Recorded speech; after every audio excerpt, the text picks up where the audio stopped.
Hello everyone and welcome to my summer reading recommendations video. I just want to reiterate that all of the books in this video are books that I personally have read and loved, and they all have a kind of summer vibe to them in my opinion. So they are all contemporaries because that's what I'm normally in the mood for during warmer months, and that's what I think a lot of people are in the mood for during warmer months because they're light, they are easy to read, they don't bog you down, you don't have to think too much about them, they're perfect for just passing the time with when you're out in the garden or on the beach or when you're traveling or anything like that. So I'm going to show you the kinds of books that I think you should pick up this summer. The first one is a book that I have talked about before on this channel, and that is All the Bright Places by Jennifer Niven. This is a YA contemporary that I read earlier on this year.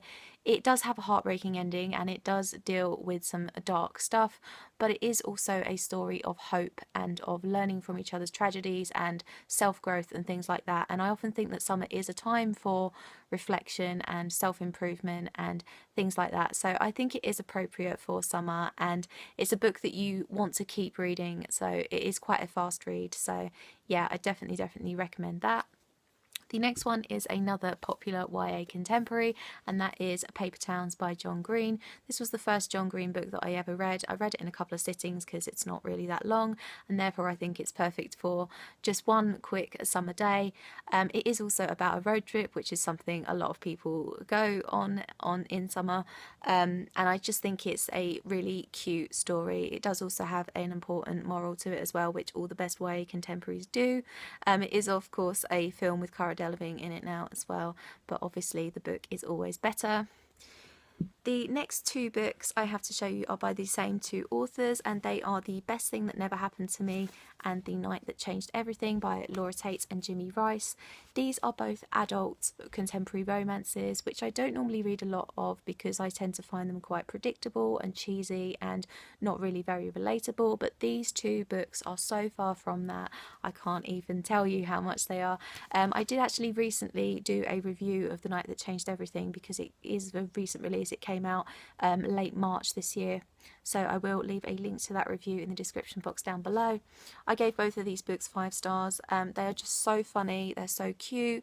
They're books that you just fly through because they are that good. They're real typical phrase page turners. So I really recommend them, certainly for people who are perhaps a little bit older in their 20s and 30s who like YA but maybe want to read about characters who are closer to their own age. So yeah, definitely great summer reads. The next 3 books are a kind of companion series that I read last summer, and I thoroughly recommend marathoning them if you haven't before, and that is the Anna and the French Kiss series by Stephanie Perkins. So you have the first book, Anna and the French Kiss, the second one, Lola and the Boy Next Door, and the third one, Isla and the Happily Ever After. They are cute YA contemporaries.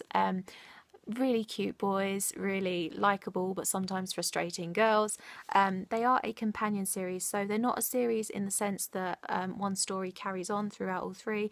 They are about different couples, obviously 3 different couples, but the characters intertwine throughout the book, so all of the characters are in all of the books, but each book focuses on a different couple, if you know what I mean. That's what a companion series is. But even if you have read them, I recommend rereading them because they're just light and they take you to a nice warm place if that's not where you are in the summer.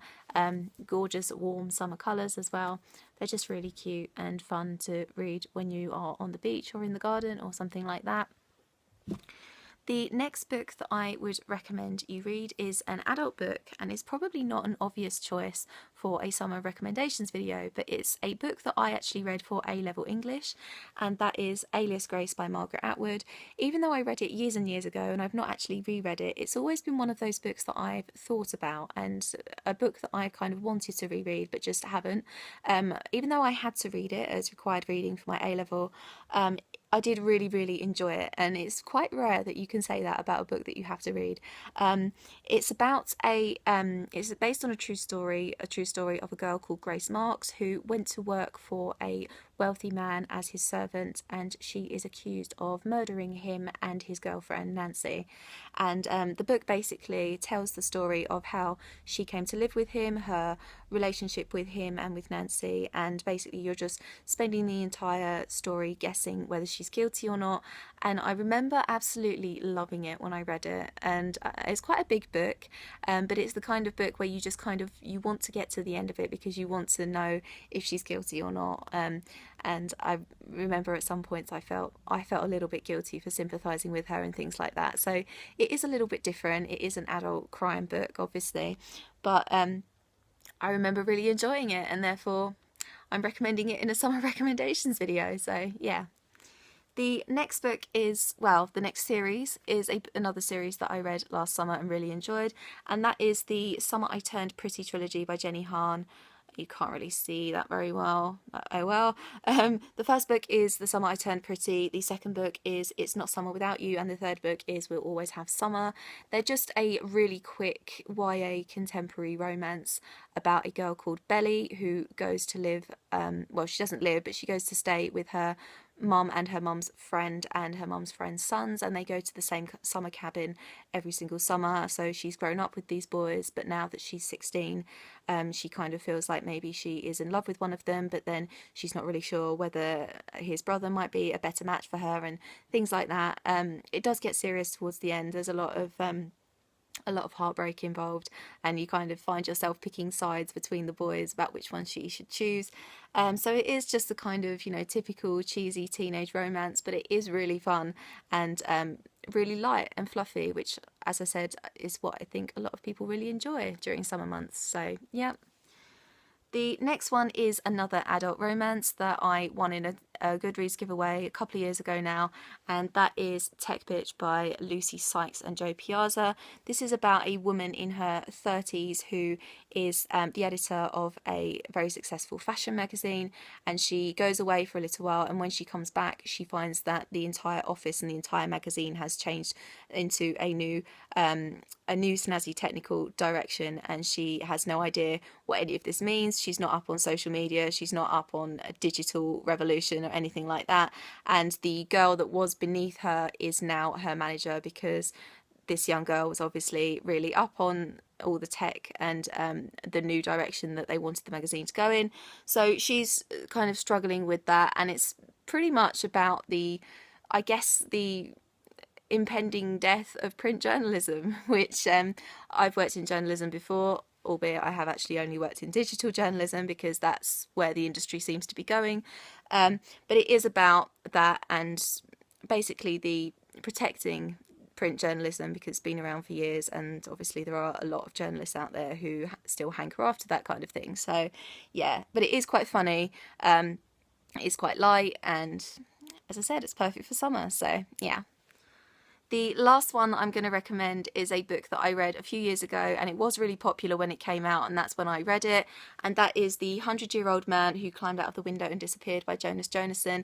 This is translated from the original language of Swedish, and it is a really quirky, really cute, funny story about a guy who is living in a care home, and on his 100th birthday he just decides to climb out of the window of his room at the care home and walk away, and along the way he meets quite a few weird misfit characters, and he goes on a lot of adventures, and it does turn out that in the end he's being chased because there's a lot of money in a suitcase. In one of the guys that he meets carries a suitcase, and there's a lot of money in it.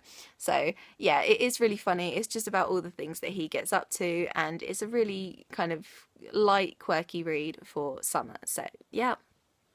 And that is it for my summer reading recommendations video. Do you think you might pick up any of these? Have you read any of these? What do you think? What do you plan on reading this summer? Please let me know in the comments down below. I will leave all of my social media down below as normal. I hope you're having an awesome day, and I'll see you very soon for another video. Bye bye.